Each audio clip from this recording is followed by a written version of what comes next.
Howard Philip Lovecraft nació el 20 de agosto de 1890 en Providence, Rhode Island, un tiempo en el que la joven nación norteamericana más bien recientemente estaba consolidada como una nación libre de esclavitud.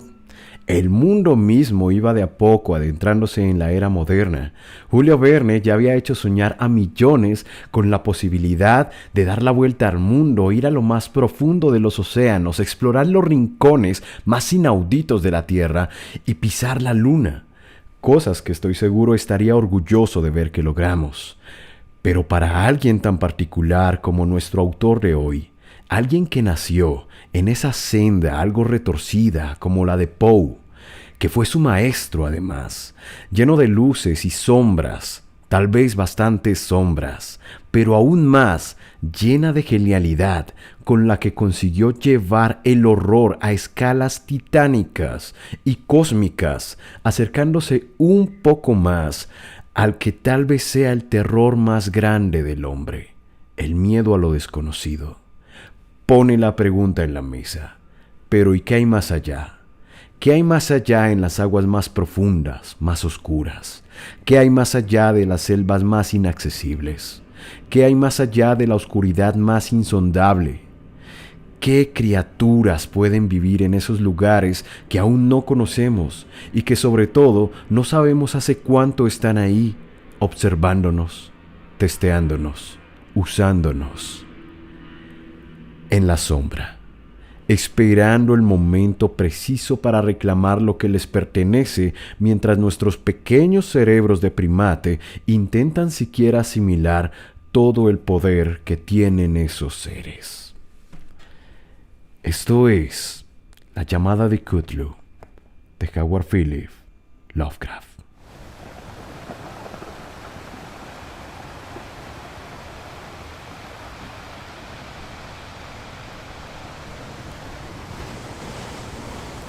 Parte 1. El bajo relieve de arcilla.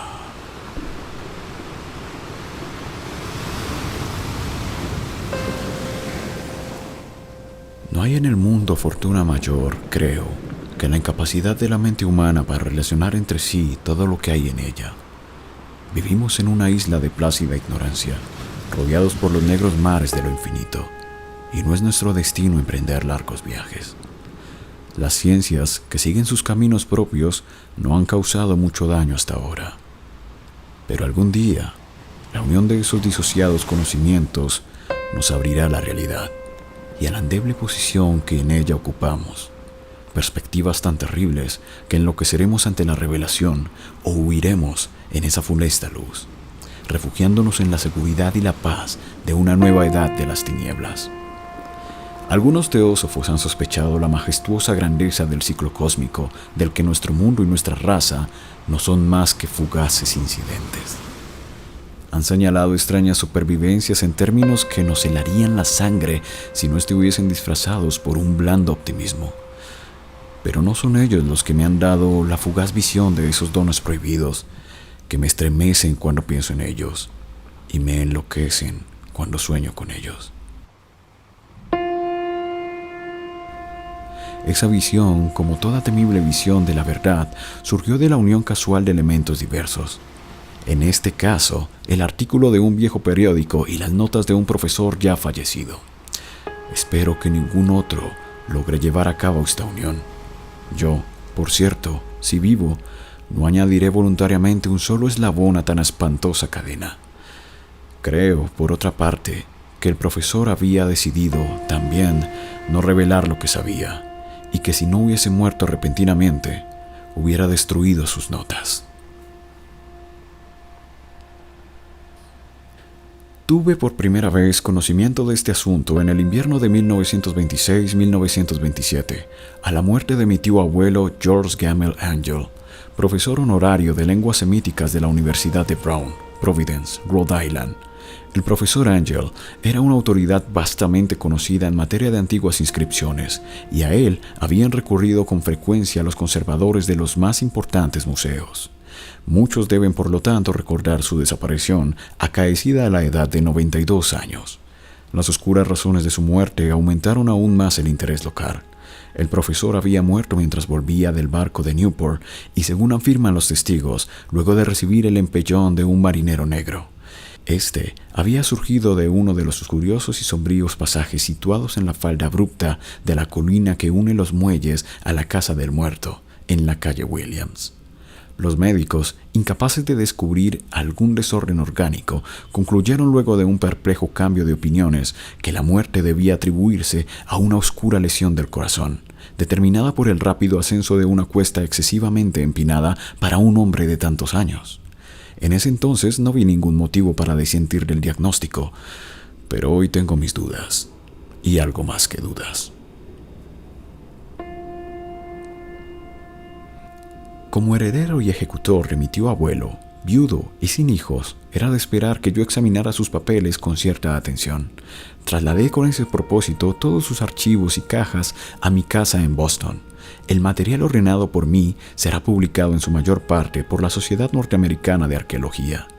Pero había una caja que me pareció sumamente enigmática y sentí siempre repugnancia a mostrársela a otros.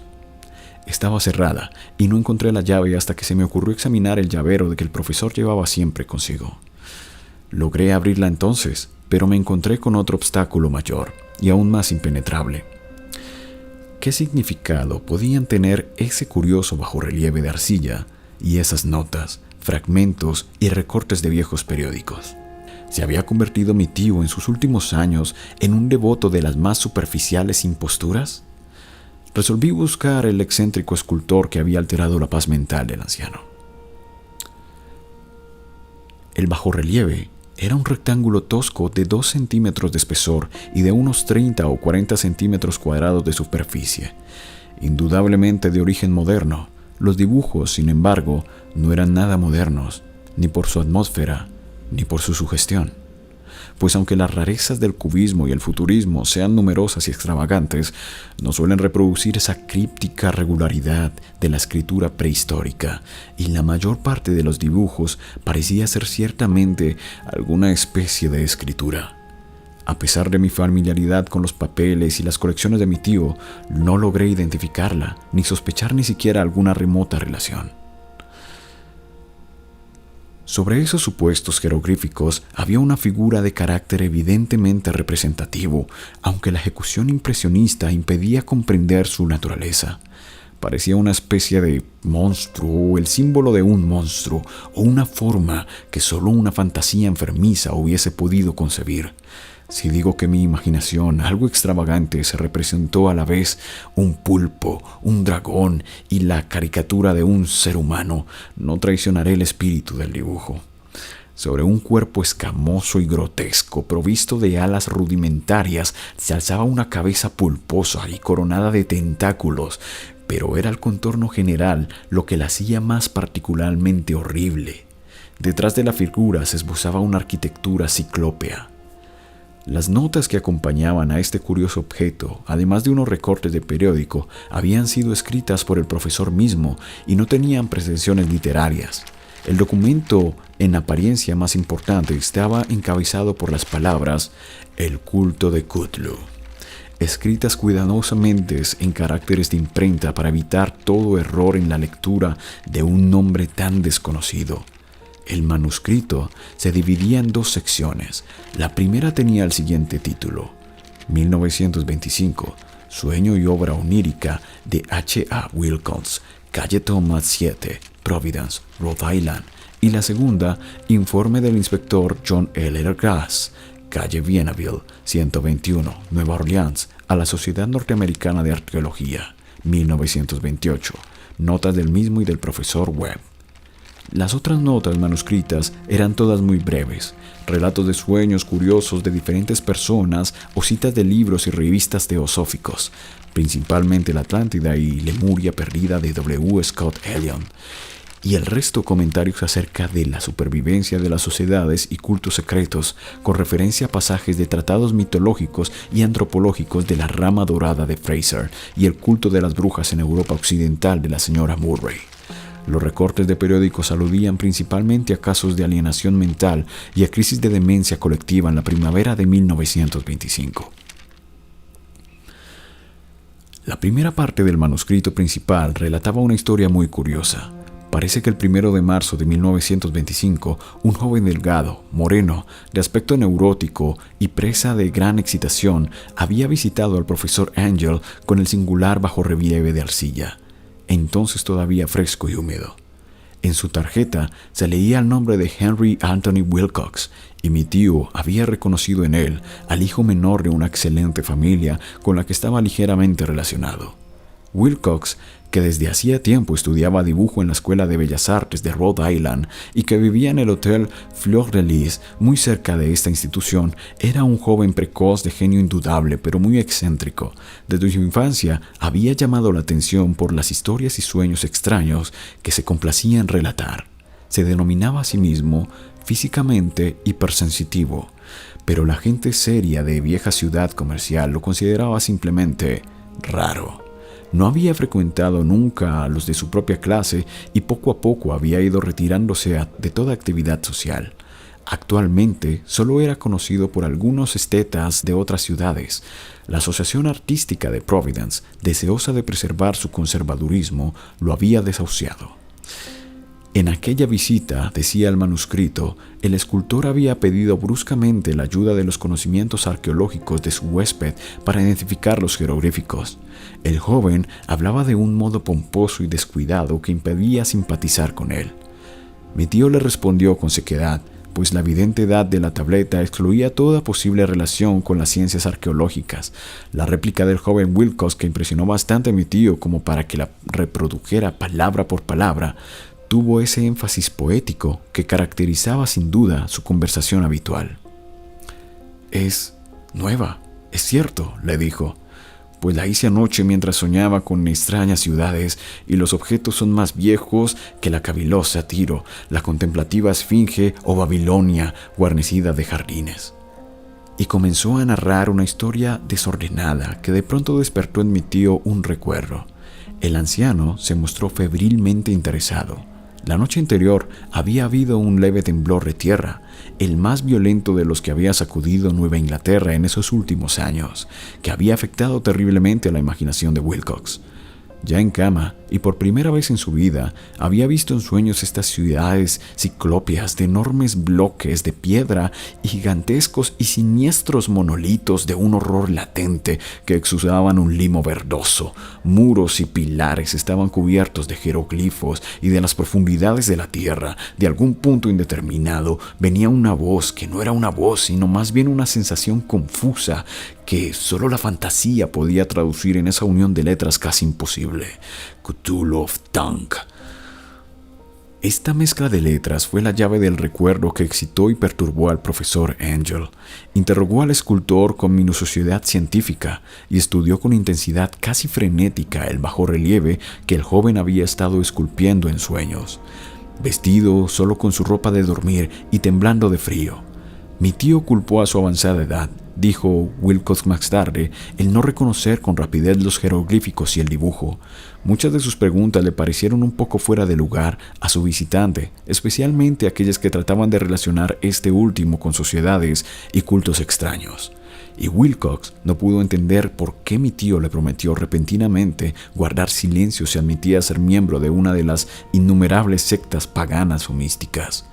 Cuando el profesor quedó al fin convencido de que Wilcox ignoraba de verdad toda doctrina o cultos secretos, le suplicó que no dejara de informarle acerca de sus sueños.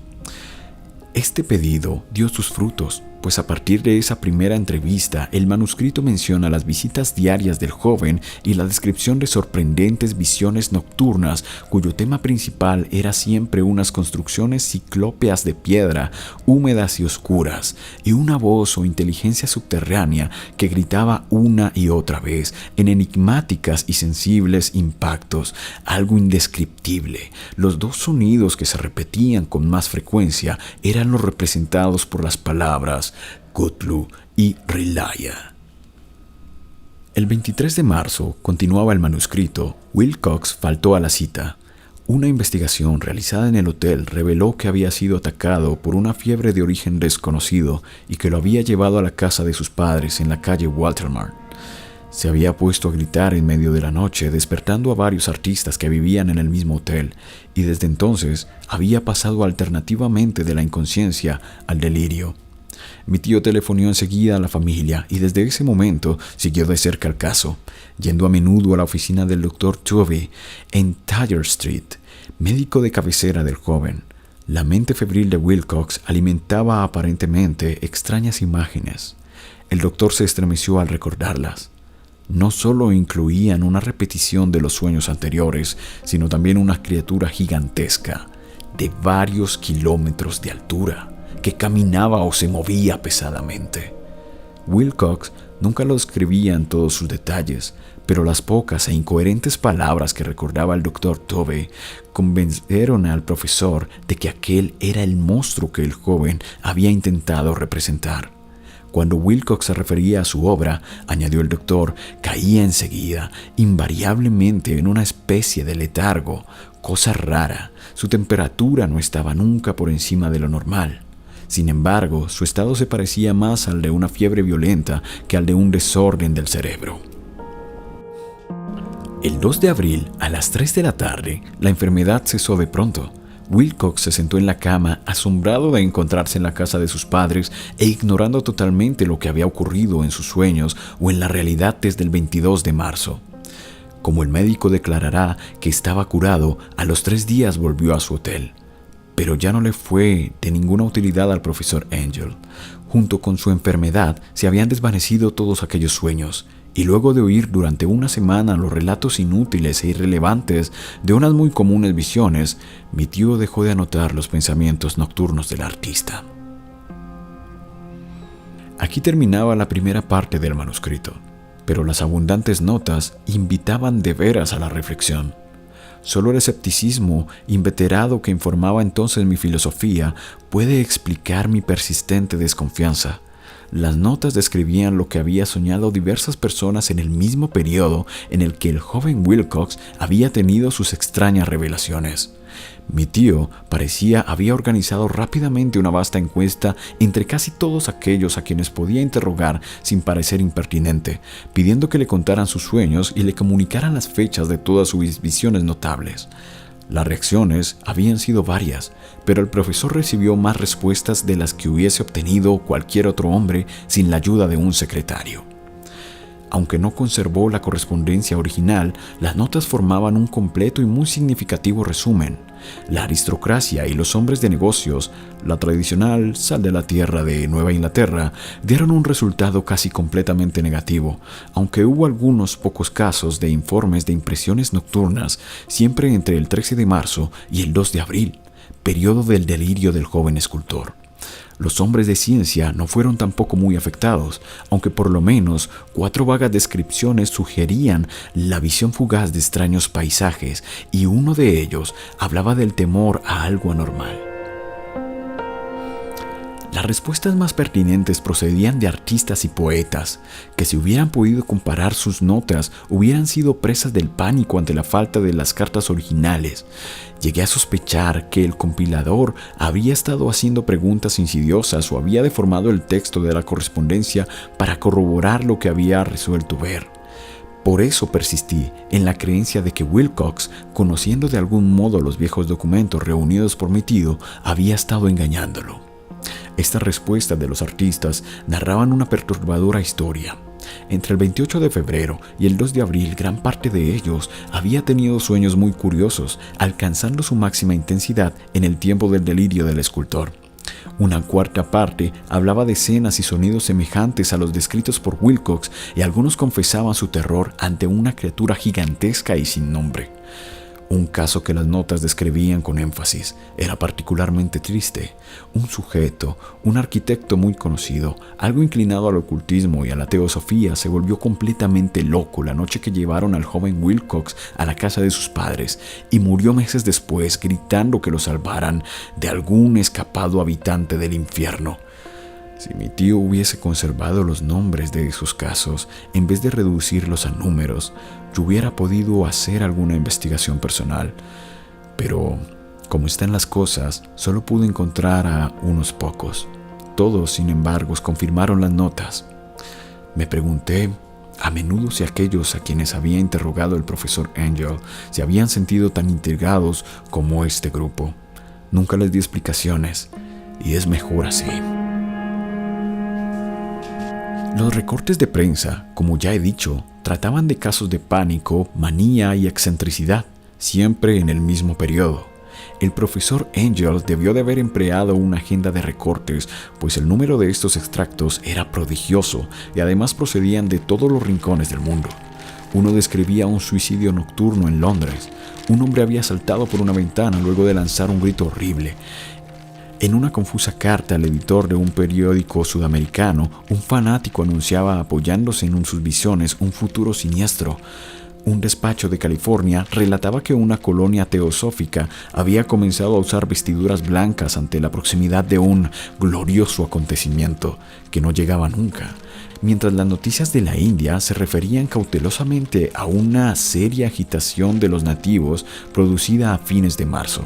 Las orgías vudú se habían multiplicado en Haití y en África se había hablado de unos cantos misteriosos. Los oficiales norteamericanos radicados en Filipinas habían tenido ciertas dificultades con algunas tribus y en la noche del 22 de marzo los policías de Nueva York habían sido molestados por levantinos histéricos. Confusos rumores recorrieron también el oeste de Irlanda y un pintor llamado Arduis Bonnot exhibió en 1926 en el Salón de Primavera de París un blasfemo paisaje de sueño. En los asilos alienados, los desórdenes fueron tan numerosos que solo un milagro logró impedir que el cuerpo médico advirtiera curiosas semejanzas y sacara apresuradas conclusiones. Una rara colección de recortes, de veras. Apenas concibo hoy el crudo racionalismo con que los hice a un lado, pero quedé convencido de que el joven Wilcox había tenido noticias de unos sucesos anteriores mencionados por el profesor.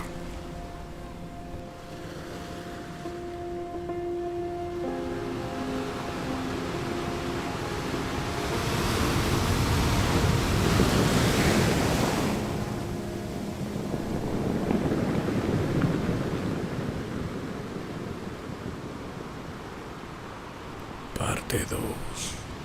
El informe del inspector Legras.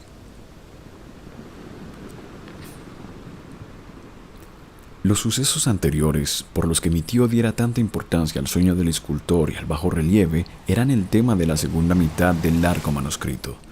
Ya una vez, parecía, el profesor Angel había visto los odiosos contornos del monstruo anónimo, había meditado sobre los desconocidos jeroglíficos y había oído las sílabas que solo la palabra Cthulhu podía traducir.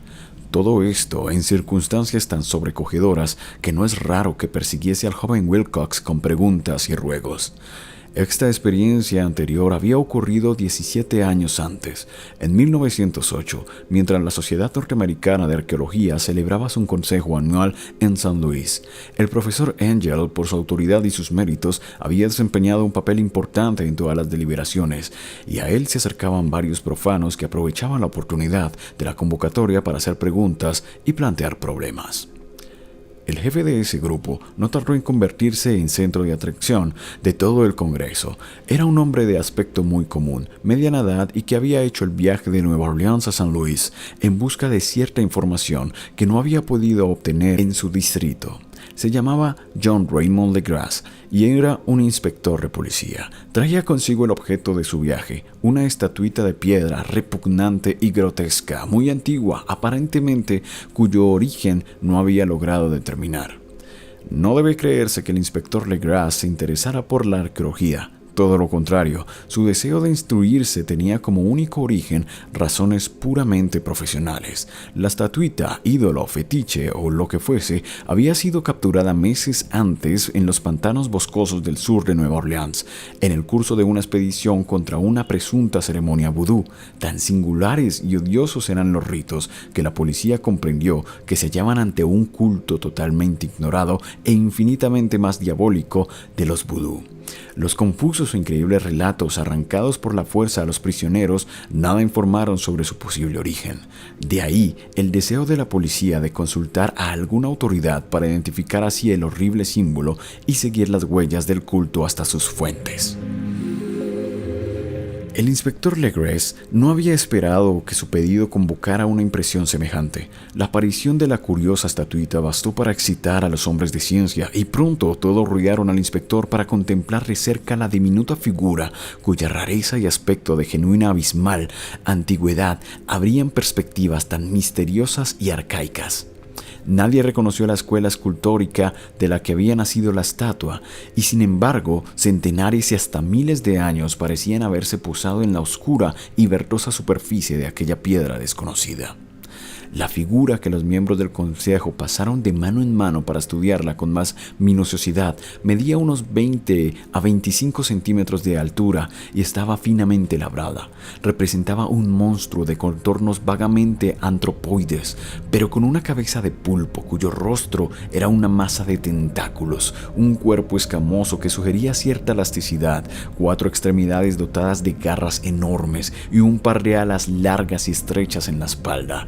Esta criatura, que exhalaba una malignidad antinatural, parecía ser de una pesada corpulencia y estaba sentada en un pedestal o un bloque rectangular cubierto de indescriptibles caracteres. La punta de las alas rozaba en el borde posterior del bloque, el asiento ocupaba el centro, mientras que las garras largas y curvas de las plegadas extremidades hacían el borde anterior y descendían hasta un cuarto de altura del pedestal. La cabeza de cefalópodo se inclinaba hacia el dorso de las garras enormes que apretaba las elevadas rodillas. En conjunto daba una impresión de vida anormal, más sutilmente terrorífico a causa de la imposibilidad de establecer su origen. Su vasta, pavorosa e incalculable edad era innegable. Sin embargo, nada permitía relacionarlo con algún tipo de arte de los comienzos de la civilización. El material de la estatua encerraba otro misterio. No había nada parecido en la geología o en la mineralogía a aquella pieza jabonosa, verdinegra, de estrías doradas o iridiscentes. Los caracteres de la base eran igualmente desconcertantes y ninguno de los miembros del consejo, a pesar de que representaban a la mitad de las autoridades mundiales en esta esfera, pudo descubrir el más remoto parentesco lingüístico. Tanto la figura como el material pertenecían a algo increíblemente lejano, totalmente distinto de la humanidad que conocemos. Algo sugería, de un modo terrible, antiguos y profanos ciclos en los que nuestro mundo y nuestras concepciones no habían participado. Y sin embargo, mientras los miembros del consejo sacudían la cabeza y se confesaban incapaces de resolver el misterio, uno de ellos creyó descubrir algo raramente familiar en la efigie y los jeroglíficos, y al fin, no sin reticencia, confesó que lo sabía. Este hombre era el hoy desaparecido William Channing Webb, profesor de antropología de la Universidad de Princeton y explorador de bastante renombre. 48 años antes, el profesor Webb había recorrido Groenlandia e Islandia en busca de ciertas inscripciones rúnicas que hasta ese entonces no había podido descubrir. En la costa occidental de Groenlandia se había encontrado con una tribu degenerada de esquimales cuya religión, un culto demoníaco curioso, lo había impresionado sobremanera por su faz deliberadamente sanguinaria y repulsiva. Era aquella una fe que los otros esquimales ignoraban casi del todo y a la que se referían estremeciéndose. Databa, decían, de épocas muy antiguas, anteriores al nacimiento del mundo. Junto a ritos anónimos y sacrificios humanos había invocaciones de origen tradicional dirigidas a un demonio supremo o Tornasuk. El profesor Webb había oído esa invocación en boca de un viejo Angekok o brujo sacerdote y la había transcrito fonéticamente hasta donde era posible, en caracteres romanos. Pero lo que ahora parecía importante era el fetiche adorado en ese culto y alrededor del cual bailaban los esquimales cuando la aurora boreal brillaba muy por encima de los acantilados de hielo. Era, declaró el profesor, un tosco bajorrelieve de piedra con una figura horrible y algunos caracteres misteriosos. Creía recordar que se parecía por lo menos en todos los rasgos esenciales a la criatura bestial que ahora estaban examinando. Este relato, recibido con asombro y sorpresa por los miembros del Congreso, pareció excitar al inspector Legras, que abrumó al profesor a preguntas. Habiendo copiado una invocación recitada por uno de los oficiantes del pantano, rogó al profesor Webb que tratase de recordar las sílabas recogidas en Groenlandia. Siguió una comparación exhaustiva de todos los detalles y un instante de sombrío silencio cuando el profesor y el detective convinieron en la virtual identidad de las frases. He aquí, en sustancia, la división de las palabras fue establecida de acuerdo con las pausas tradicionales observadas por los oficiantes, lo que el brujo esquimal y los sacerdotes de Luisiana habían cantado a sus ídolos.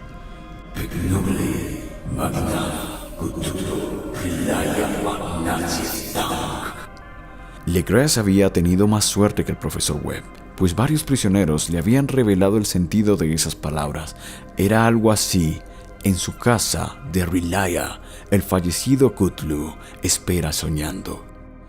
Y entonces, respondiendo a un ruego general, el inspector relató minuciosamente su experiencia con los fieles del pantano. Veo ahora que mi tío dio gran importancia a esa historia. Tenía cierto parecido con las ensoñaciones más extravagantes de los teósofos y los creadores de mitos, y revelaba una asombrosa imaginación de carácter cósmico que nadie hubiese esperado en parias y vagabundos. El 1 de noviembre de 1907, la policía de Nueva Orleans había recibido un alarmado mensaje de la región pantanosa del sur.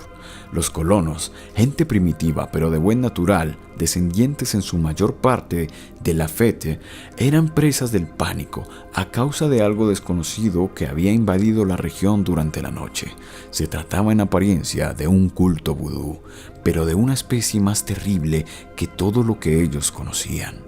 Desde que el malévolo tam-tam había comenzado a sonar incesantemente en aquellos bosques oscuros donde nadie osaba aventurarse, habían desaparecido varias mujeres y niños. Se había oído gritos irracionales, chillidos desgarradores y cantos lúgubres, y unas llamas diabólicas habían bailado en la espesura. Los vecinos, añadía el aterrorizado mensajero, no podían soportarlo. En las primeras horas de la tarde, 20 policías partieron en 2 carricoches y un automóvil, guiados por el tembloroso colono. Cuando el camino se hizo intransitable, abandonaron los vehículos y durante varios kilómetros chapotearon en silencio a través de los espesos bosques de cipreses donde nunca penetraba la luz del día. Raíces tortuosas y nudos malignos de musgo español retardaban la marcha, y de vez en cuando una pila de piedras húmedas o los fragmentos de una pared en ruinas hacían más depresiva aquella atmósfera que los árboles deformados y las colinas de hongos contribuían a crear. Al fin apareció un miserable conjunto de chozas y los histéricos colonos corrieron a agruparse alrededor de las vacilantes linternas. El apagado golpear de los tam-tams se oía débilmente a lo lejano. La brisa traía muy de cuando en cuando un chillido que helaba la sangre. Un resplandor rojizo parecía filtrarse por entre el follaje pálido, más allá de las interminables avenidas de la noche selvática.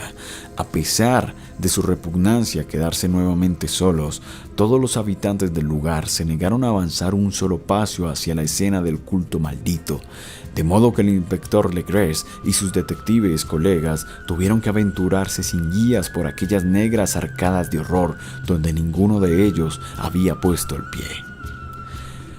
La región en que ahora entraba la policía tenía tradicionalmente muy mala fama y en su mayor parte no había sido explorada por hombres blancos. Algunas leyendas se referían a un lago secreto en que vivían una colosal e informe criatura, algo parecida a un pólipo y de ojos fosforescentes, y según los colonos, unos demonios de alas de murciélago salían a medianoche de sus cavernas para adorar al monstruo. Afirmaban que éste estaba allí desde antes que la sal de los indios y aún de las bestias y pájaros del bosque. Era una verdadera pesadilla, y verlo significaba la muerte. Pero se aparecían sus sueños a los hombres, y eso bastaba para que estos se mantuviesen alejados. La orgía vudú se desarrollaba en los límites extremos del área aborrecida, pero aún así el emplazamiento era bastante malo, y eso quizás había aterrorizado a los colonos más que los chillidos o incidentes. Solo la poesía o la locura podían haber reproducido los ruidos que oyeron los hombres de Legrés mientras atravesaban lentamente el sombrío pantano, acercándose a la luz rojiza y a los apagados tam-tams. Hay una cualidad vocal propia de las bestias, y nada más terrible que oír una de ellas cuando el órgano de donde proviene debería emitir otra. Una furia animal y una licencia orgiástica se exacerbaban allí hasta alcanzar alturas demoníacas, con gritos y aullidos extáticos que reverberaban en los bosques tenebrosos como ráfagas pestilentes surgidas de los abismos del infierno. De vez en cuando cesaban los gritos y lo que parecía un coro de voces roncas entonaba la odiosa melopea. Tunglio, Mulnav Kutlu, Relaya, Wevnadiv Stank. Por fin los hombres llegaron a un sitio donde el bosque era menos denso y se encontraron de pronto en el lugar mismo de la escena. 4 trastrabillaron y un quinto perdió el conocimiento, y otros 2 lanzaron un grito de horror que por suerte fue apagado por el tumulto salvaje de la orgía. Legrés roció con agua pantanosa el rostro del hombre desvanecido y luego todos contemplaron el espectáculo, fascinados por el horror. En un claro natural del pantano se alzaba una isla verde de tal vez un acre de extensión, desprovista de árboles y bastante seca. Allí saltaba y se retorcía una horda de anormalidades humanas más indescriptibles que cualquiera que se hubiese podido pintar un cime o un angárola. Sin ropas, esta híbrida muchedumbre bramaba, rugía y se contorsionaba alrededor de una hoguera circular. De vez en cuando se abrían las cortinas de fuego y se podía distinguir en el centro un bloque de granito de 1 o 2 metros y medio de alto, en cuya cima, incongruente por su pequeñez, se alzaba la funesta estatuita, en 10 cadalsos instalados a intervalos regulares en un ancho círculo que rodeaba la hoguera, con el monolito como centro. Colgaban con la cabeza hacia abajo los cuerpos extrañamente mutilados de los desaparecidos colonos. Dentro de ese círculo saltaba y rugía el anillo de fieles, moviéndose de izquierda a derecha en una bacanal interminable entre el círculo de cadáveres y el círculo de fuego. Pudo haber sido solo la imaginación o pudo haber sido un simple eco, pero uno de los hombres, un impresionable español, creyó oír que las invocaciones eran seguidas por unas respuestas antifonales que procedían de un lejano y sombrío lugar situado en lo más profundo de aquel bosque de leyenda. Este hombre, Joseph de Galvez, a quien más tarde encontré y interrogué, era desbordadamente imaginativo. Llegó a decir que había oído el débil golpetear de unas grandes alas y que había vislumbrado unos ojos luminosos y una enorme masa blanca detrás de los árboles más lejanos, pero creo que estaba demasiado influido por las supersticiones locales. La inactividad de los hombres paralizados fue comparativamente de poca duración. El deber venció pronto todas las dudas, y aunque los celebrantes debían de llegar al centenar, la policía, confiada en sus armas de fuego, irrumpió en medio de la horda. Durante 5 minutos el caos y el tumulto fueron indescriptibles. Hubo furiosos golpes, disparos y huidas, pero finalmente Legrés pudo contar 47 prisioneros, a los que obligó a vestirse rápidamente y que rodeó de policías. 5 de los celebrantes habían muerto y otros 2 muy malheridos fueron transportados por sus cómplices en improvisadas parihuelas. La imagen del monolito fue sacada con todo cuidado y llevada por Legrés. Examinados en el cuartel de la policía, luego de un viaje agotador, los prisioneros resultaron ser mestizos de muy baja ralea y mentalmente débiles. Eran en su mayor parte marineros y habían algunos negros y mulatos, procedentes casi todos de las islas de Cabo Verde, que daban un cierto matiz vudú a aquel culto heterogéneo, pero no se necesitaron muchas preguntas para comprobar que se trataba de algo más antiguo y profundo que un fetichismo africano. Aunque degradados e ignorantes, los prisioneros se mantuvieron fieles con sorprendente consistencia a la idea central de su aborrecible culto. Adoraban, dijeron, a los grandes antiguos que eran muy anteriores al hombre y que habían llegado al joven mundo desde el cielo. Esos antiguos se habían retirado ahora al interior de la tierra y al fondo del mar, pero sus cadáveres se habían comunicado en sueños con el primer hombre, quien inventó el culto que nunca había muerto. Este era ese culto, y los prisioneros dijeron que había existido siempre y que siempre existiría, ocultándose en lejanías desiertas y lugares retirados hasta que el gran sacerdote Cthulhu saliese de su sombría morada en la ciudad submarina de R'lyeh para reinar otra vez sobre la tierra. Algún día vendría cuando los astros ocuparan una determinada posición y el culto secreto estaría allí esperándolo. Mientras tanto, no podían decir nada más. Se trataba de un secreto que ni la tortura podía arrancarles. La humanidad no era lo único consciente en la tierra, pues había unas formas que emergían de la sombra para visitar a sus escasos fieles, pero estas no eran los grandes antiguos. Ningún ser humano había visto a los antiguos. El ídolo de piedra representaba al gran Cthulhu, pero nadie podía decir si los otros eran o no como él. Nadie era capaz de descifrar ahora la antigua escritura. Muchas cosas se transmitían oralmente. La invocación ritual no era el secreto.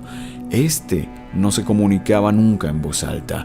El canto significaba: en su casa de R'lyeh, el fallecido Cthulhu espera soñando. Solo 2 de los prisioneros fueron juzgados bastante cuerdos y se les ahorcó. El resto fue enviado a diversas instituciones. Todos negaron haber participado en los crímenes rituales y afirmaron que los culpables de aquellas muertes eran los alas negras que habían venido hasta ellos desde su refugio inmemorial en el bosque encantado. Pero nada coherente se pudo saber de aquellos aliados misteriosos. Lo que la policía logró obtener salió en su mayor parte de un viejísimo mestizo llamado Castro, quien pretendía haber tocado puertos distantes y hablado con los jefes inmortales del culto en las montañas de China. El viejo Castro recordaba fragmentos de odiosas leyendas que empequeñecían las especulaciones de los teósofos y hacían de nuestro mundo algo reciente y fugaz. En ciclos muy lejanos, otros seres habían gobernado la tierra, habían vivido en grandes ciudades y sus vestigios podían encontrarse aún. Le habían dicho a Castro los inmortales de China, en unas piedras ciclópeas de algunas islas del Pacífico. Habían muerto muchísimo antes de la aparición del hombre, pero había artes que podrían revivirlos cuando los astros volvieran a ocupar su justa posición en los cielos de la eternidad. Estos seres indudablemente procedían de las estrellas y habían traído sus imágenes con ellos. Estos grandes antiguos, continuó Castro, no eran de carne y hueso. Tenían forma. ¿No lo probaba acaso esta imagen estelar? Pero esa forma no era material. Cuando las estrellas eran propicias, iban de mundo en mundo a través del cielo, pero cuando eran desfavorables, no podían vivir. Pero aunque ya no viviesen, no habían muerto en realidad. Yacían todos en casas de piedra en la gran ciudad de R'lyeh, preservada por los sortilegios del gran Cthulhu, para el día que las estrellas y la tierra pudiesen recibir su gloriosa resurrección. Pero en esa época, alguna fuerza exterior debía ayudar a la liberación de sus cuerpos. Los conjuros que impedían que se descompusieran impedían también que se moviesen, y los antiguos tenían que contentarse con yacer y pensar en la oscuridad mientras transcurrían millones de años. Conocían todo lo que ocurría en el mundo, pues su lenguaje consistía en la transmisión del pensamiento. En ese mismo instante hablaban en sus tumbas, cuando luego de un caos infinito aparecieron los primeros hombres. Los grandes antiguos hablaron a los más sensibles, moldeándoles los sueños. Aquellos primeros hombres, murmuró Castro, establecieron el culto con que se adoraba a los ídolos de los grandes antiguos, ídolos traídos de estrellas oscuras en una época infinitamente lejana. Ese culto no moriría hasta que las estrellas volvieran a ser favorables. Los sacerdotes sacarían entonces al gran Cthulhu de su tumba para que reviviera a sus vasallos y volviera a asumir su reinado en la tierra. Ese tiempo sería fácil de conocer, pues entonces la humanidad se parecería a los grandes antiguos, salvaje y libre, más allá del bien y del mal, sin moral y sin ley, y todos los hombres gritarían y matarían y gozarían alegremente. Los antiguos liberados enseñarían nuevos modos de gritar y matar y gozar, y el mundo entero ardería en un holocausto de libertad y éxtasis.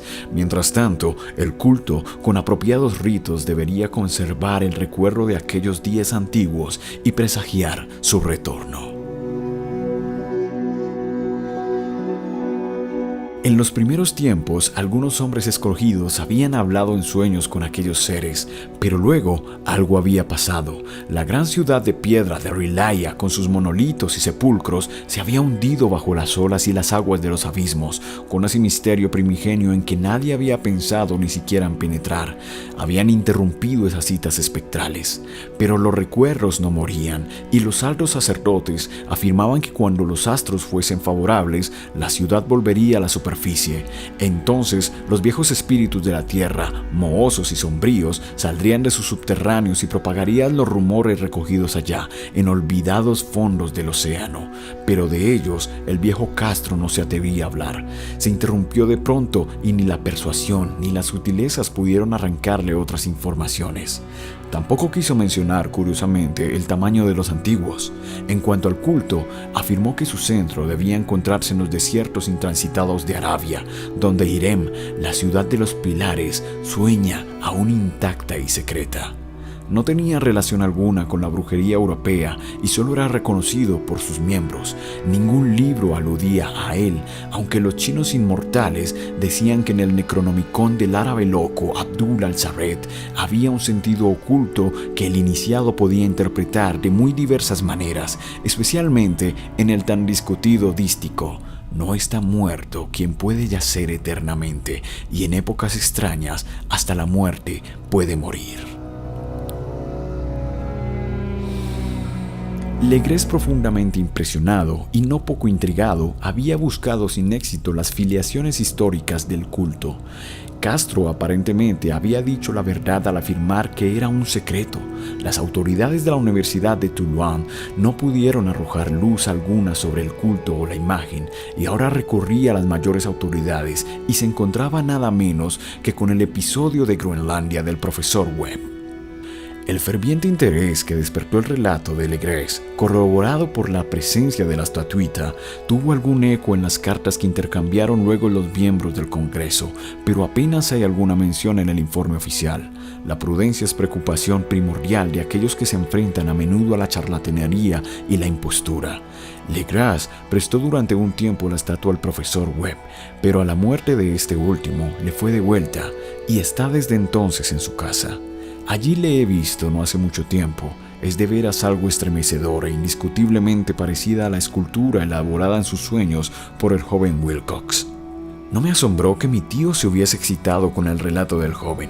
¿Qué pudo pensar al saber, ya enterado de la información que recogía por Legres, que un joven sensible no solo había soñado la figura y los jeroglíficos de la imagen del pantano y de Groenlandia, sino que también había oído en sueños 3 de las palabras de la fórmula repetida por los maestros de Luisiana y los diabólicos esquimales?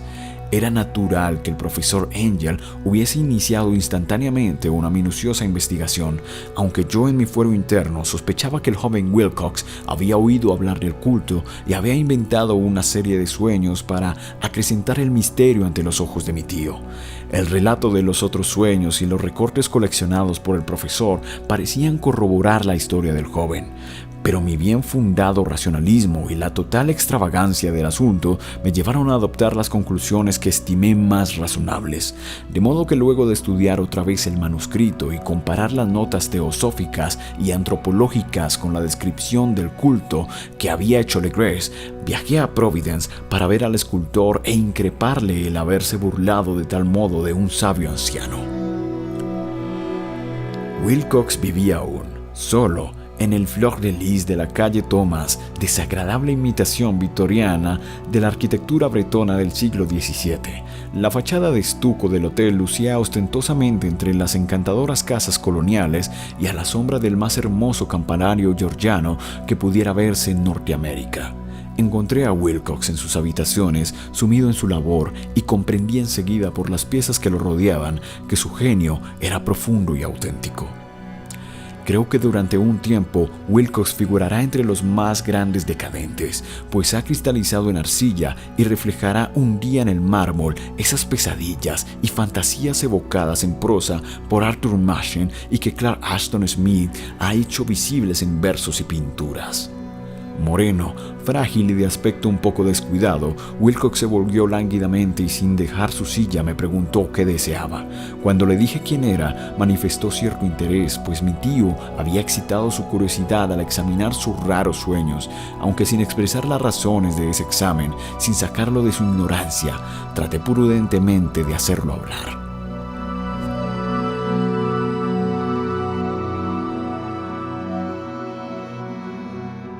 Poco tiempo me bastó para convencerme de que era absolutamente sincero. Hablaba de sus sueños y de un modo inequívoco. Esos sueños y su residuo subconsciente habían influido profundamente en su arte y me mostró una estatua mórbida cuyo modelado me estremeció, casi por la fuerza de su oscura sugestión.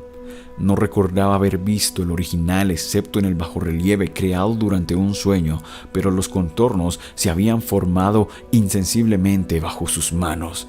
Era, sin duda, la forma gigantesca de la que había hablado en su delirio. Comprobé muy pronto que no sabía nada del culto, salvo lo que el constante interrogatorio de mi tío había dejado escapar, y traté otra vez de concebir de qué modo podía haber recibido esas impresiones sobrenaturales.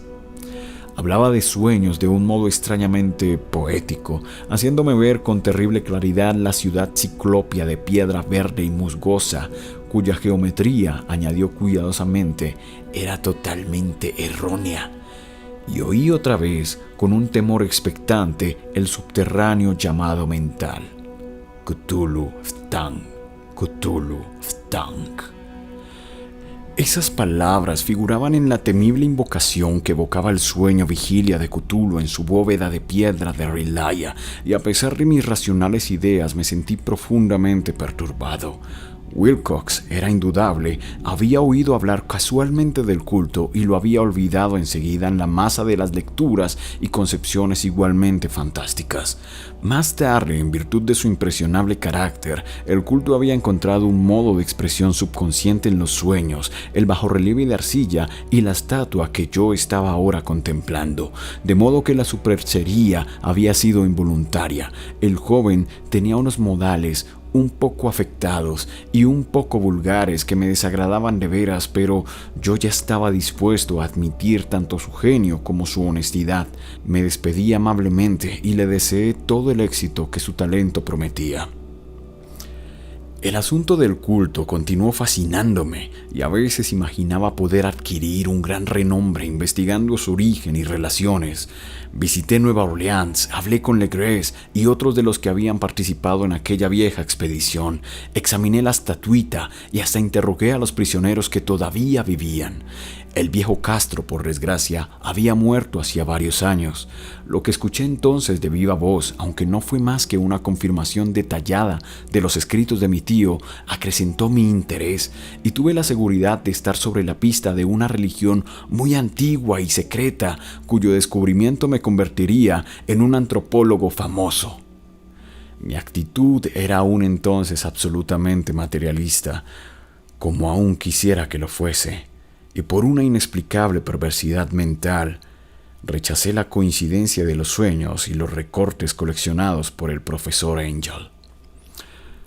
Hubo algo, sin embargo, que comencé a sospechar y que ahora creo saber. La muerte de mi tío no fue nada natural. Cayó al suelo en la colina en una de las estrellas callejuelas que partían de unos muelles donde abundaban los mestizos extranjeros, luego del descuidado empujón de un marinero de tez oscura. Yo no había olvidado que los oficiales de Luisiana se distinguían por la mezcla de sangres y sus intereses marinos, y no me hubiera sorprendido conocer la existencia de agujas venenosas y métodos criminales secretos tan faltos de piedad como aquellas creencias y ritos misteriosos. Legras y sus hombres, es cierto, no habían sido molestados, pero en Noruega acababa de morir un marino que veía cosas. ¿No pudieron haber llegado a oídos siniestros las investigaciones realizadas por mi tío luego de encontrarse con el escultor? Creo hoy que el profesor Angel murió porque sabía o quería saber demasiado. Es posible que me espere un fin semejante, pues yo también he aprendido mucho.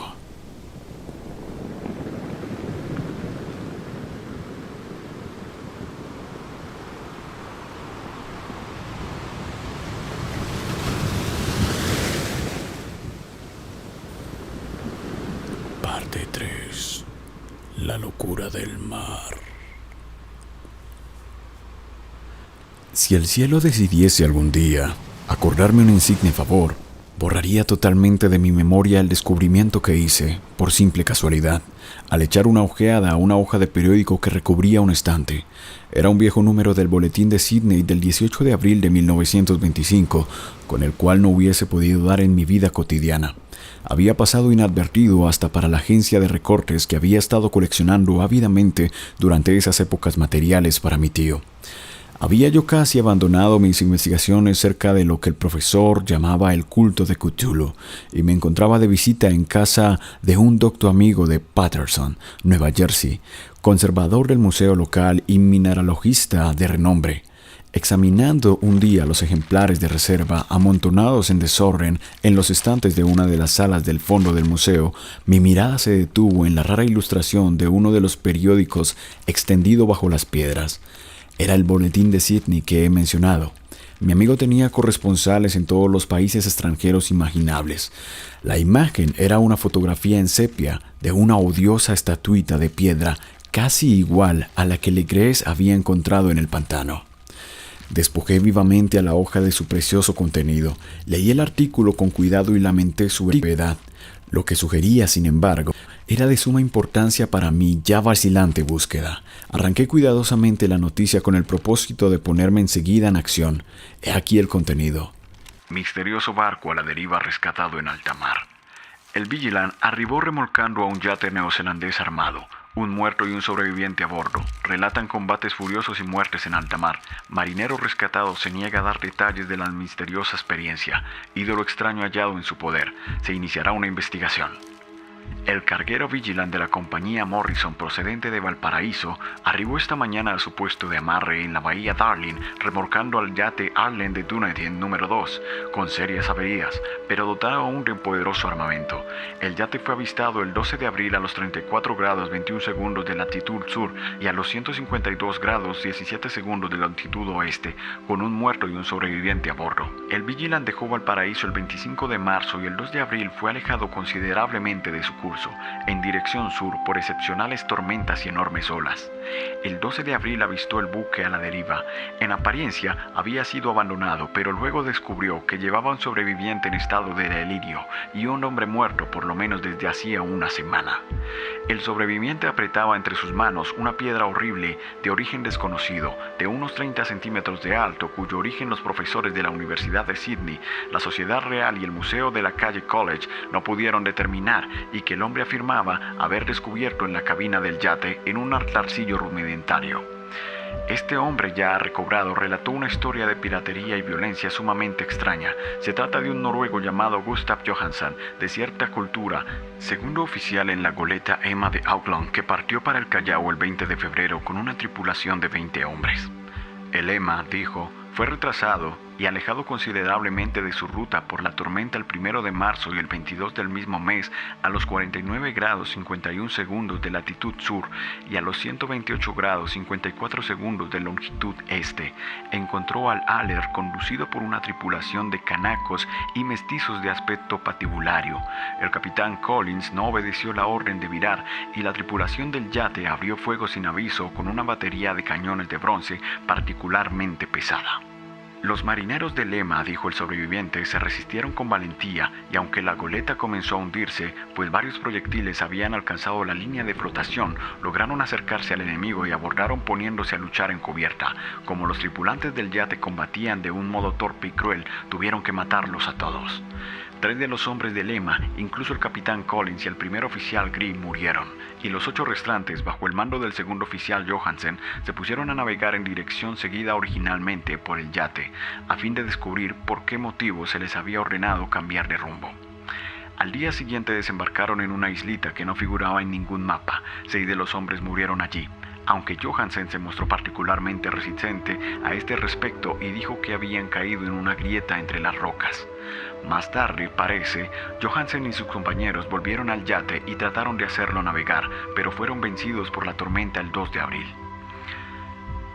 Desde ese día hasta el 12 de abril, fecha en que fue recogido por el Vigilant, Johansen no recuerda nada, ni siquiera cuando murió su compañero William Breeden.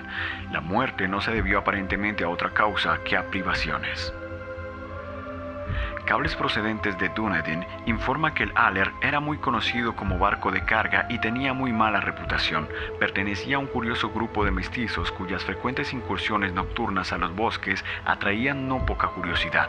Luego de la tormenta y los temblores de tierra el 1 de marzo, se había hecho apresuradamente a la vela. Nuestro corresponsal en Auckland afirma que el Emma y sus tripulantes gozaban de una excelente reputación y que Johansen es un hombre digno de toda confianza.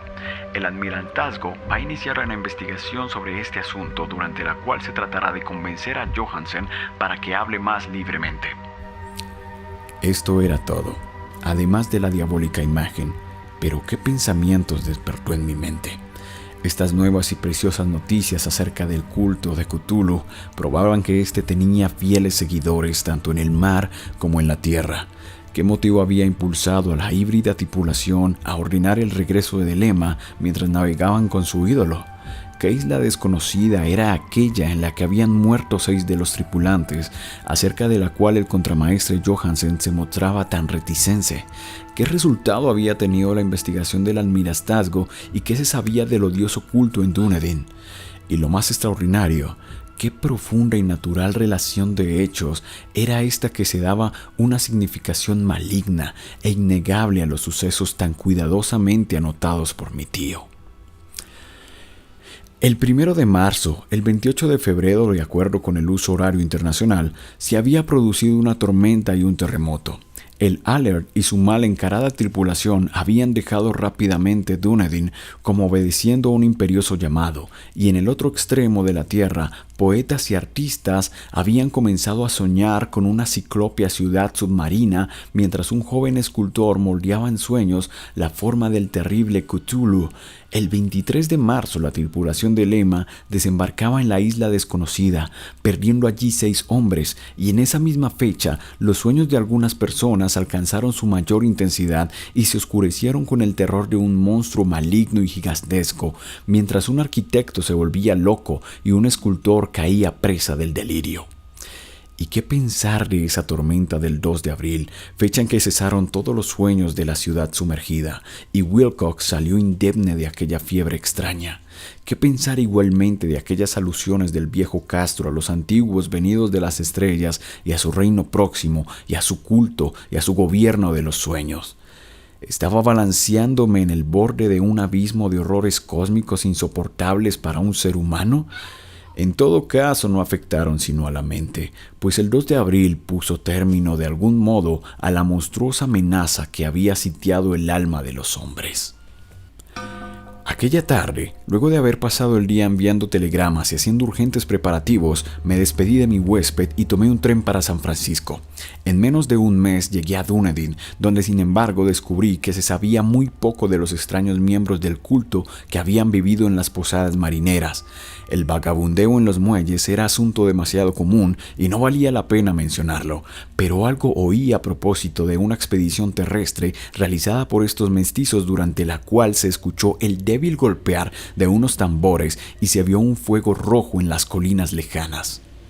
En Auckland me enteré de que Johansen había vuelto a Sydney, donde acababa de someterse a un inútil interrogatorio con el pelo totalmente cano, y que luego de vender su casita en la calle West había regresado con su mujer a su viejo hogar en Oslo.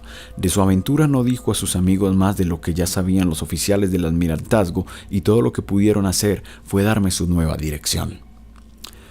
Volví entonces a Sydney y hablé sin éxito con gente de mar y miembros de la corte. Vi el Aller en Circular Quay en la bahía de Sydney, pero nada me reveló su casco. La imagen en cunclillas de cabeza de pulpo, cuerpo de dragón, alas escamosas y pedestal con jeroglíficos se conservaba en el Museo de Hyde Park. La examiné con cuidado y descubrí que estaba exquisitamente labrada y tenía el mismo profundo misterio, terrible antigüedad y sobrenatural rareza de material que el ejemplar más pequeño de Legres. Para los geólogos, me dijo el conservador del museo, la estatua era un enigma monstruoso y juraban que no había en el mundo una roca parecida. Recordé estremeciéndome lo que había dicho el viejo Castro a Legres a propósito de los primeros grandes antiguos. Vinieron de las estrellas y trajeron consigo sus imágenes. Profundamente perturbado, resolví visitar al oficial Johansen en Oslo. Llegué a Londres, me reembarqué enseguida para la capital de Noruega y un día de otoño eché pie a tierra en un limpio desembarcadero a la sombra del Egeberg. La casa de Johansen, descubrí, estaba situada en la ciudad vieja del rey Harald Hardrada, que había conservado el nombre de Oslo durante los siglos en que la ciudad principal adoptara el nombre de Cristiania. Hice el corto viaje en un taxi y golpeé con el corazón tembloroso la puerta de una casa vieja y limpia de frente enyesado. Salió a recibirme una mujer de cara triste, vestida de negro, quien me comunicó en un inglés vacilante que Gustav Johansen no era ya de este mundo. No había sobrevivido mucho a su regreso, pues su aventura marina de 1925 le había destrozado la salud. La mujer no sabía más que el público, pero Johansen había dejado un largo manuscrito que trataba asuntos técnicos, escrito en inglés con la intención manifiesta de que su esposa no lo entendiese. Mientras paseaba por una callejuela cerca del muelle de Gothenburg, un atado de viejos periódicos salió de la ventana de un altillo, lo golpeó y lo hizo caer. 2 marineros indios lo ayudaron enseguida a levantarse, pero el hombre murió antes de que llegase a la ambulancia. Los médicos, incapaces de precisar la causa del deceso, lo habían atribuido a un malestar del corazón y a un debilitamiento general. Sentí entonces que un oscuro terror, que no me abandonaría hasta que a mí también me fuese acordado el eterno reposo, accidentalmente o por otro motivo, me traspasaba los huesos. Habiendo persuadido a la viuda de que mis conocimientos de esos asuntos técnicos me autorizaban a poseer el manuscrito, me llevé el documento y comencé a leerlo en el barco que me conducía a Londres. Era un relato simple, desordenado, un diario de mar redactado de memoria en que se intentaba recoger día a día aquel último y terrible viaje. No lo transcribiré literalmente a causa de sus oscuridades y redundancias, pero mi resumen bastará para explicar por qué el rumor de las aguas contra los costados del buque se me hizo tan intolerable que tuve que taponarme los oídos. Johansen, gracias a Dios, no lo sabía todo, aunque vio la ciudad y el monstruo, pero yo ya no podré dormir en paz mientras recuerde el horror que espera emboscando del otro lado de la vida, en el tiempo y el espacio, y aquellas malditas criaturas que vinieron de los astros más antiguos y que sueñan en las profundidades del mar, conocidas y favorecidas por un culto de pesadillas decidido a lanzarlas sobre nuestro planeta cada vez que algún terremoto vuelva a elevar la monstruosa ciudad de piedra al aire y a la luz del sol. El viaje de Johansen había comenzado tal como lo declarara él mismo ante el almirantazgo. El Emma había dejado Auckland en lastre el 20 de febrero y sintió todo el impacto de esa tempestad consecutiva al terremoto que arrancó a los abismos marinos el horror que pobló los sueños de los hombres. Recobrando el gobierno, el buque navegó favorablemente hasta encontrarse con el Aller el 22 de marzo. Y sentí la pena del oficial al describir el bombardeo y el hundimiento de su nave.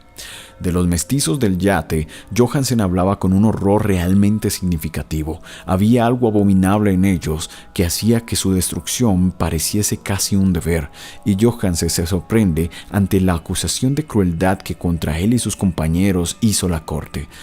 Ya en el yate, capturado, Johansen y sus hombres, impulsados por la curiosidad, prosiguen el viaje hasta avistar una alta columna de piedra que emerge del océano y a los 49 grados 9 segundos de latitud oeste y 126 grados 43 segundos de longitud sur, se encuentran ante una costa borrosa y una albañilería ciclópea cubierta de algas que no puede ser sino la sustancia tangible del terror supremo del universo.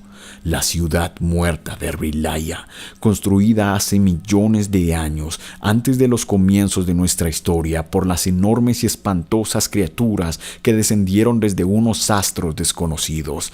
Allí yacen el gran Cthulhu y sus compañeros, ocultos en unas bóvedas verdes y húmedas desde donde envían luego de incalculables siglos pensamientos que aterrorizan a los hombres sensibles y reclaman imperiosamente a los fieles del culto que inician el peregrinaje de la liberación y la restauración. El oficial Johansen ignoraba todo esto, pero Dios sabe bien que había visto bastante. Creo que emergió de las aguas solo la cima de la ciudadela, coronada por un enorme monolito donde yace el gran Cthulhu. Cuando imagino el tamaño de todo lo que puede esconder el fondo del océano, siento deseos de morir sin esperar ya más. Johansen y sus hombres se sintieron aterrados ante la majestad cósmica de esta húmeda Babilonia habitada por demonios, y debieron sospechar instintivamente que no pertenecía ni a este ni a ningún otro planeta similar. En todas las líneas de la estremecida descripción de Johansen se advierte el mismo pavor ante el tamaño indescriptible de los bloques de piedra verde, ante la altura vertiginosa del monolito labrado, ante la asombrosa identidad de esas colosales estatuas y bajorrelieves con la rara imagen encontrada en la sentina del Alert. Sin conocer el futurismo, Johansen describe al hablar de la ciudad algo muy parecido a una obra futurista. En vez de referirse a una estructura definida, algún edificio, se reduce a hablar de vastos ángulos y superficies pétreas, superficies demasiado grandes para ser de este mundo y cubiertas por jeroglíficos e imágenes horribles. Menciono estos ángulos porque me recuerdan a los sueños que me relató Wilcox. El joven escultor afirmó que la geometría de las ciudades de sus sueños era anormal, no era euclidiana y que sugería esferas y dimensiones distintas de las nuestras. Ahora un marino ilustrado tenía ante la terrible realidad la misma impresión. Johansen y sus hombres desembarcaron en la playa de esta monstruosa acrópolis y se treparon resbalando por los titánicos y musgosos escalones que ningún ser humano hubiera podido edificar. El sol mismo parecía deformado cuando se lo miraba a través de las miasmas polarizadas que emanaban de esta perversión submarina. Una amenaza tortuosa acechaba en esos ángulos desconcertantes donde una segunda mirada descubría una concavidad donde se había creído ver la convexidad. Todos los exploradores, aún antes de ver algo definido, salvo las rocas, los musgos y las algas, se sintieron presas de un indefinible terror. Todos habrían escapado si no hubiese temido las burlas de los otros y solo de mala gana se decidieron a buscar, vanamente como comprendieron más tarde, algo que sirviese de recuerdo. Rodríguez el portugués fue el primero en llegar a la base del monolito y les gritó a los otros lo que acababa de descubrir. Poco más tarde, los hombres contemplaron curiosamente una enorme puerta de piedra labrada con el ya familiar bajorrelieve del pulpo dragón. Se parecía, dice Johansen, a la enorme puerta de un granero. Todos vieron allí una puerta, ya que estaba encuadrada en un umbral, un dintel y dos montantes, pero nadie pudo decidir si estaba situada horizontalmente como la puerta de una trampa o algo inclinada como la puerta exterior de un altillo. Como lo hubiese dicho Wilcox, la geometría del lugar era errónea. Uno no podía estar seguro de que el mar y el suelo fueran horizontales, de modo que la posición relativa de todo el resto parecía variar fantásticamente. Bryden presionó sobre la piedra en diversos sitios sin resultado. Luego Donovan palpó con delicadeza los bordes, apretando separadamente cada punto. Subió con lentitud a lo largo de la grotesca moldura de piedra. Puede decirse que subió si se admite que la puerta no era al fin y al cabo horizontal. y los hombres se preguntaron cómo una puerta podía ser tan enorme. Al fin, muy suavemente, muy lentamente, la parte superior del panel comenzó a inclinarse hacia adentro y todos vieron que la piedra se balanceaba. Donovan se deslizó o trepó de algún modo a lo largo de los montantes y los hombres se pusieron a observar el curioso retroceso de la puerta monstruosa. En este fantástico mundo de deformaciones prismáticas, la piedra se desplazaba anormalmente en diagonal, despreciando todas las leyes de la materia y la perspectiva. La abertura mostraba una oscuridad casi material. Estas tinieblas tenían realmente una cualidad positiva, pues ocultaban algunas partes de las paredes interiores que debían ser visibles.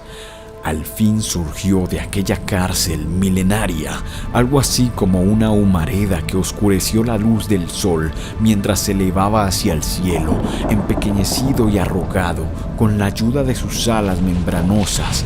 El olor que salía de aquellos abismos recién abiertos era insoportable y Hawkins, que tenía el oído fino, creyó oír allá abajo un sonido chapoteante e inmundo. Todos escucharon y todos escuchaban aun cuando el monstruo se hizo visible, babeando y apretando su inmensidad verde y gelatinosa a través de la tenebrosa abertura hasta elevarse pesadamente en el aire corrompido de aquella ciudad de pesadilla. La letra del pobre Johansen es apenas inteligible en esta parte. De los 6 hombres que nunca llegaron al barco, cree que 2 murieron simplemente de miedo en aquel instante maldito. El monstruo está más allá de toda posible descripción. No hay lenguaje aplicable a ese abismo de horror inmemorial, a esa pavorosa contradicción de todas las leyes de la materia, la fuerza y el orden cósmicos. Una montaña que caminaba. Dios, puede extrañar que en el otro lado de la tierra enloqueciese un gran arquitecto y que en aquel telepático instante la fiebre devorara al pobre Wilcox. El monstruo de los ídolos, el verde y viscoso demonio venido de otros astros, había despertado para reclamar sus derechos. Las estrellas eran otra vez favorables, y lo que un viejo culto no había podido lograr con su voluntad, un puñado de inocentes marineros lo había hecho por accidente. Luego de millones y millones de años, el gran Cthulhu era libre otra vez. 3 hombres fueron barridos por aquellas patas membranosas antes que nadie tuviese tiempo de volverse. Que descansen en paz si hay algún descanso en el universo. Era Donovan, Guerrera y Armstrong. Parker resbaló mientras los otros 3 sobrevivientes se precipitaban frenéticamente en un escenario infinito de rocas verdosas. Johansen jura que fue absorbido hacia arriba por un ángulo que no debía estar allí, un ángulo agudo que se había comportado como si fuese obtuso, de modo que solo Bryden y Johansen llegaron al bote y se dirigieron desesperadamente hasta el Adler, mientras la montañosa monstruosidad descendía por los escalones de piedra resbaladiza y se detenía titubeando a orillas del agua. Las calderas habían quedado funcionando a pesar de que todos habían bajado a tierra y bastaron unos pocos segundos de frenéticas corridas entre ruedas y motores para poner en marcha el Adler.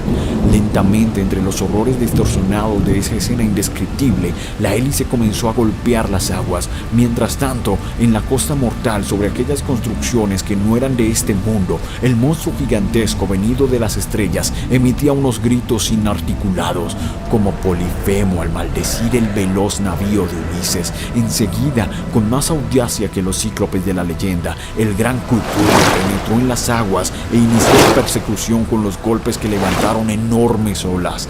Bryden volvió la vista y enloqueció.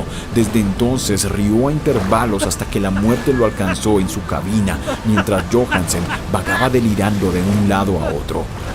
Pero Johansen no había abandonado la partida. Comprendiendo que el monstruo alcanzaría seguramente el Adler antes de que la presión llegase al máximo, resolvió intentar algo desesperado y, acelerando los motores, subió rápidamente a la cubierta e hizo girar el timón. En la superficie de las aguas hubo un remolino espumoso y mientras crecía la presión del vapor, el valiente noruego dirigió el navío contra aquella montaña gelatinosa que se alzaba sobre las sucias espumas como la popa de un galeón demoníaco. La horrible cabeza de pulpo envuelta en tentáculos llegaba casi hasta la punta del baupress, pero Johansen no retrocedió. Hubo un estallido como el de un globo que se desinfla, un líquido inmundo como el que surge de un hediondo pez luna, una hediondez que el cronista no se atrevió a describir. Durante un instante, una nube verde, acre y ensegrecedora envolvió al buque y un hervor maligno quedó a popa, donde Dios del cielo, la esparcida plasticidad de aquella entidad celeste, estaba recombinándose y recobrando su forma primitiva, mientras el Aller se alejaba más y más y ganaba velocidad. Eso fue todo. Desde ese momento, Johansen se contentó con meditar sombríamente sobre el ídolo de la cabina y preparar unas pocas comidas para él y su enloquecido compañero que reía a carcajadas. No trató de dirigir el navío. Después de aquel incidente quedaba un gran vacío en su alma. Luego sobrevino la tormenta del 2 de abril, que terminó de nublar su conciencia. Recordaba confusamente infinitos abismos líquidos de espectrales paredes giratorias, vertiginosos desplazamientos por mundos huidizos en la cola de un cometa y saltos convulsivos de las profundidades del mar hasta la luna y luego otra vez hasta el mar. Todo envuelto en el coro de carcajadas de las antiguas divinidades y de los verdes demonios del Tártaro de alas de murciélago. Luego de esas pesadillas vino el rescate, el Vigilant, el tribunal del almirantazgo, las calles de Dunedin y el largo viaje de retorno a la casa natal junto a Leichberg. Nada podía contar, pasaría por loco. Lo escribiría todo antes de morir, pero su mujer no debería sospechar nada. La muerte sería para él beneficiosa solo si borraba los recuerdos. Tal era el documento que leí. Lo he guardado en la caja de lata junto con el bajorrelieve de arcilla y los papeles del profesor Angel. Incluiré este relato, esta prueba de mi propia cordura, donde se ha unido lo que espero que nunca volverá a unirse. He contemplado todo lo que en el universo puede haber de horroroso, y aún los cielos de la primavera y las flores del verano me parecerán desde ahora impregnados de veneno, pero no creo que viva mucho. Como desaparecieron mi tío y el pobre Johansen, así desapareceré yo. Conozco demasiado y el culto todavía existe. Cthulhu existe también, supongo, en ese refugio de piedra que le sirve de abrigo desde que el sol era joven. Su ciudad maldita se ha hundido otra vez, pues el Vigilant navegó por aquel lugar después de la tormenta de abril, pero sus ministros en la tierra bailan aún y cantan y matan en lugares aislados alrededor de monolitos de piedra coronados de imágenes. Cthulhu tuvo que haber sido atrapado por los abismos submarinos, pues si no el mundo gritaría ahora de horror. ¿Quién conoce el fin? Lo que ha surgido ahora puede hundirse, y lo que se ha hundido puede surgir. La abominación espera y sueña en las profundidades del mar, y sobre las vacilantes ciudades de los hombres flota la destrucción. Llegará el día, pero no debo, ni puedo pensarlo. Ruego que si no sobrevivo a este manuscrito, mis ejecutores testamentarios cuiden que la prudencia sea mayor que la audacia e impidan que caiga bajo otros ojos.